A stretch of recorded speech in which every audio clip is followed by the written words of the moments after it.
back. Hello, welcome. How are you?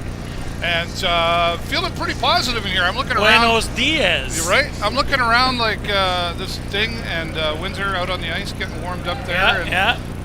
Feeling a good vibe in here. And why not after such a positive win on Tuesday night, game number 3, 5-2 final score. And that was, I was very excited. Well earned. Well, I mean, we faced a lot of challenges and overcame. So, I think, when you can say that, that's a good day, any way you look at it. And, I was just talking to a couple of our friends down here and upstairs and everything, and they all said the same thing. It's like, well, where did they pull that from? But when they pulled it, like you and I have been saying, it's in there. It is. It's in there. And and these were earned goals. They weren't just like just right place, right time. Absolutely right. They were set up plays that came out and brought the Sarnia Sting on top. Well, it's almost like they started listening to us, Dave, and then when that happened, we pull out a win. I'll give you credit for that. I want no part of anything there for that.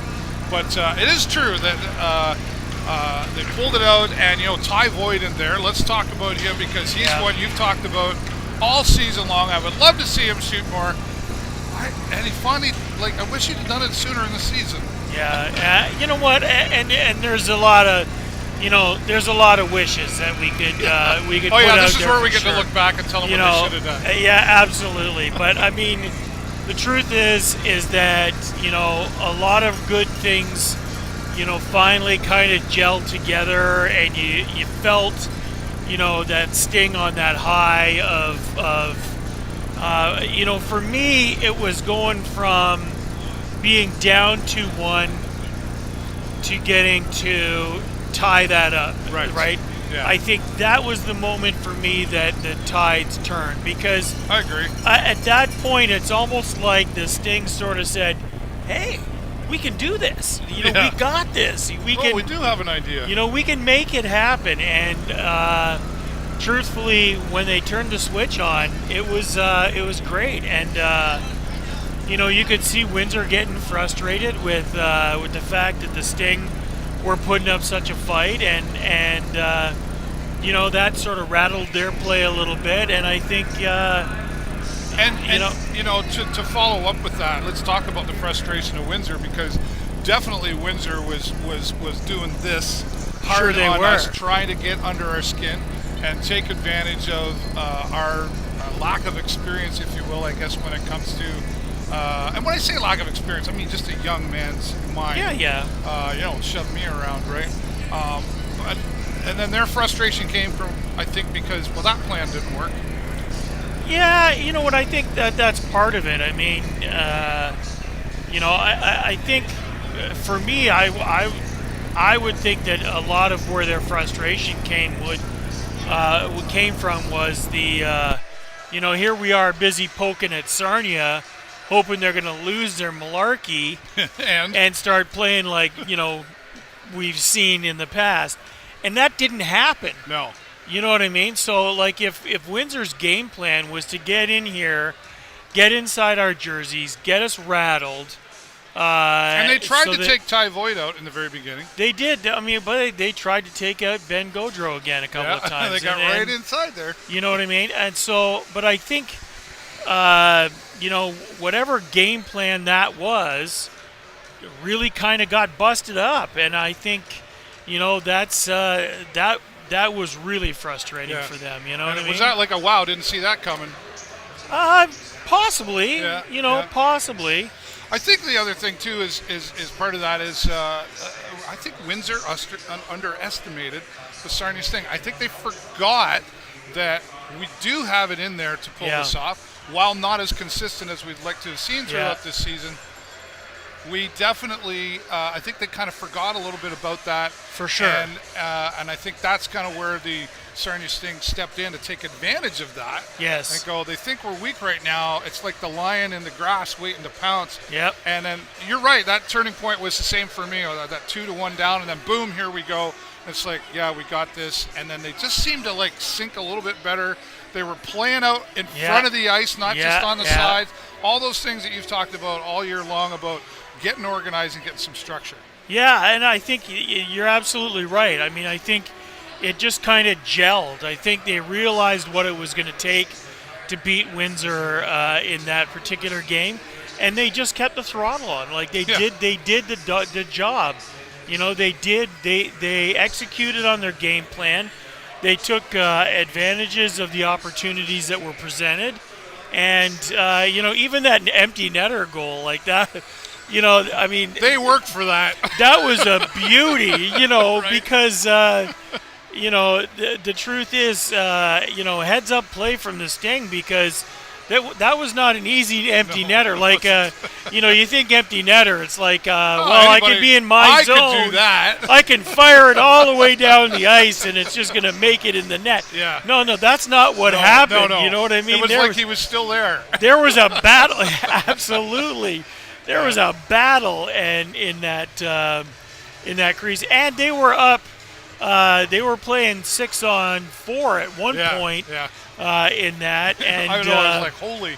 And then we got back to full strength, playing 6-on-5 because they had the empty net, and we just took it.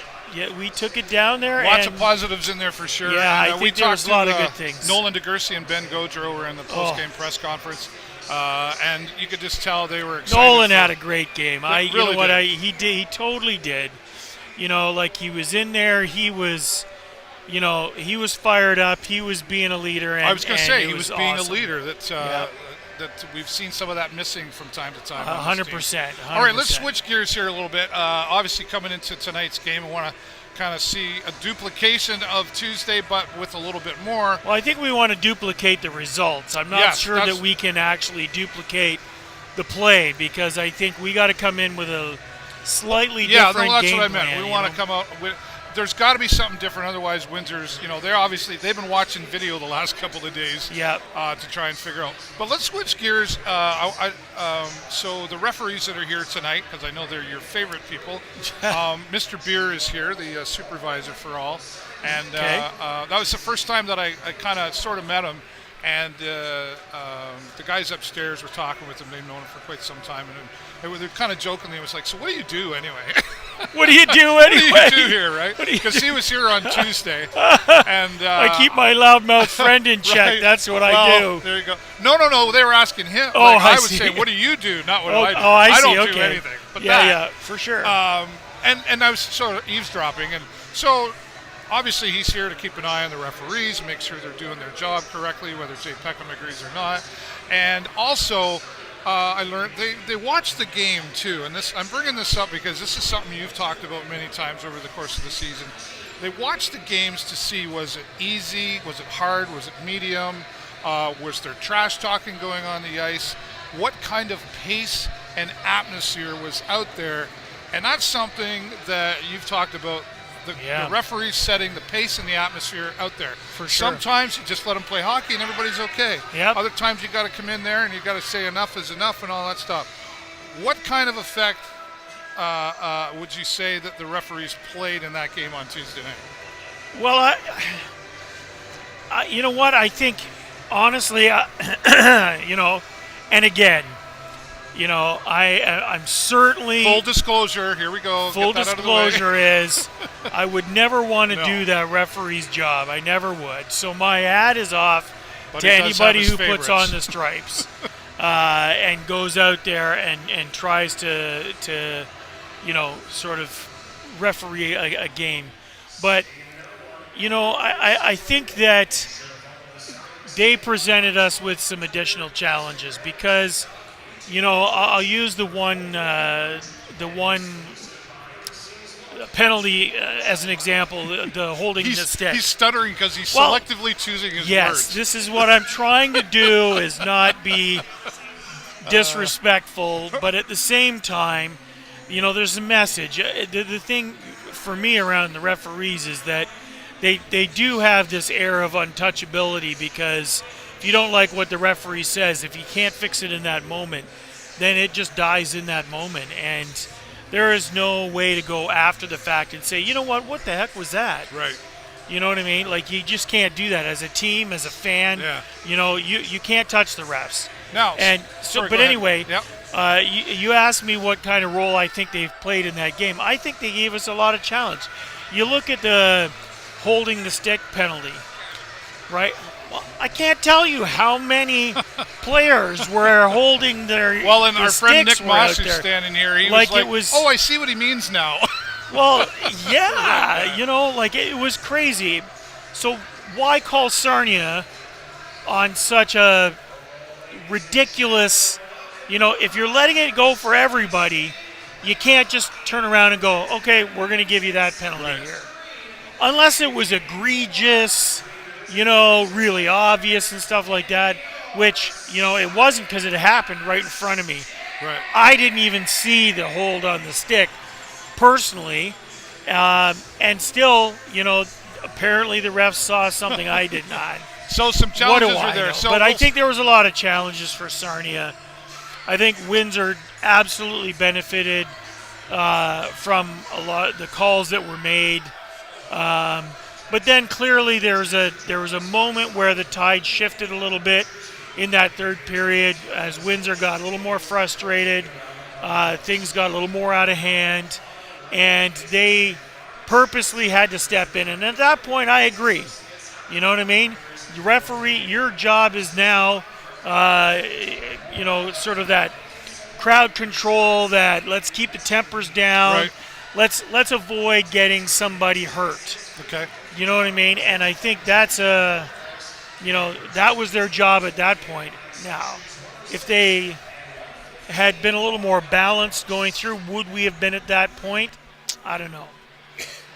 All right, well, good points in there. What Now, ifs? the What reason I ifs? bring some of this up as well, and you kind of touched on it there about looking back. Let's look back. Let's talk about reviews in this game of hockey. And this conversation came from upstairs as well. And I said, and I've said before, and I've had different debates. I think I've maybe even done it with you. Forget the reviews. Don't have any reviews. You've got four.